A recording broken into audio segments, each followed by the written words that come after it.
بسم اللہ الرحمن الرحیم۔ السلام علیکم۔ ایک عورت کسی کام سے گھر سے باہر نکلی تو گھر کے باہر 3 اجنبی بزرگوں کو بیٹھے دیکھا۔ عورت کہنے لگی، میں آپ لوگوں کو جانتی نہیں، لیکن لگتا ہے کہ آپ لوگ بھوکے ہیں، چلیں اندر چلیں، میں آپ کو کھانا دیتی ہوں۔ ان بزرگوں نے پوچھا، کیا گھر کا مالک موجود ہے؟ عورت کہنے لگی، نہیں، وہ گھر پر موجود نہیں۔ انہوں نے جواب دیا، پھر تو ہم اندر نہیں جائیں گے۔ رات کو جب خاوند گھر آیا تو عورت نے اسے سارے معاملے کی خبر دی۔ وہ کہنے لگا، انہیں اندر لے کر آؤ۔ عورت ان کے پاس آئی اور اندر چلنے کو کہا۔ انہوں نے جواب دیا، ہم تینوں ایک ساتھ اندر نہیں جا سکتے۔ عورت نے پوچھا، وہ کیوں؟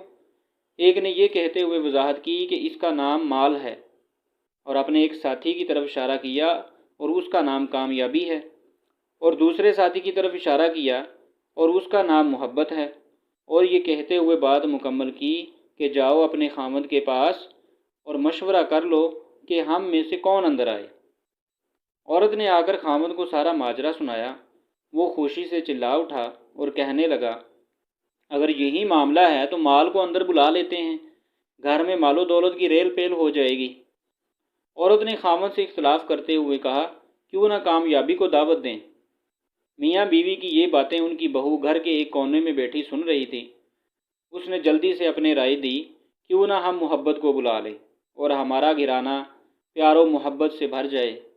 خاوند کہنے لگا، بہو کی نصیحت مان لیتے ہیں، جاؤ اور محبت کو اندر لے آؤ۔ عورت باہر آئی اور بولی، آپ میں سے محبت کون ہے؟ وہ ہمیں مہمان نوازی کا شرف بخشے۔ گھر والوں کا مطلوبہ شخص اٹھا اور اندر جانے لگا تو اس کے دونوں ساتھی بھی کھڑے ہو گئے اور اس کے پیچھے چلنے لگے۔ عورت حیران و پریشان ان کا منہ دیکھنے لگی۔ عورت نے مال اور کامیابی سے کہا، میں نے تو صرف محبت کو دعوت دی تھی، آپ دونوں کیوں ساتھ جا رہے ہیں؟ دونوں نے جواب دیا، اگر تم نے مال یا کامیابی میں سے کسی کو بلایا ہوتا تو باقی دونوں باہر رہتے، لیکن تم نے کیونکہ محبت کو بلایا ہے، یہ جہاں ہو ہم اس کے ساتھ ہوتے ہیں۔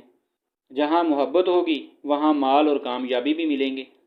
خلاصہ کلام یہ ہے کہ اپنے دل میں اور اپنے عزیزوں اور ساتھیوں کے دلوں میں محبت پیدا کیجیے، آپ ایک کامیاب شخصیت کے مالک بن جائیں گے۔